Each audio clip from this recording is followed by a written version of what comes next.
Iran hingga kini dilaporkan terus melancarkan teror akan membalas Israel dalam waktu secepatnya. Namun serangan itu tak kunjung terjadi hingga hari ini. Banyak maskapai penerbangan telah membatalkan penerbangan atau menangguhkan rute sama sekali ke Israel karena situasi keamanan. United Airlines, salah satu maskapai utama yang menghubungkan Israel dan Amerika Serikat, telah menangguhkan layanan ke Israel tanpa batas waktu. American Airlines membatalkan penerbangan dan mengatakan tidak akan melanjutkan layanan lebih awal dari April 2025. Saat ini bandara di Israel tampak lengang tidak seperti biasanya.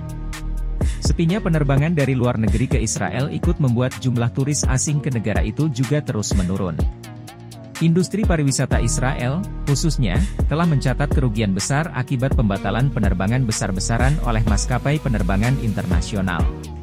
Sektor pendidikan Israel juga akan sangat terpengaruh jika penantian ini berlanjut hingga September karena lembaga pendidikan harus bermanuver dalam skenario pertempuran, menurut penyiar Israel.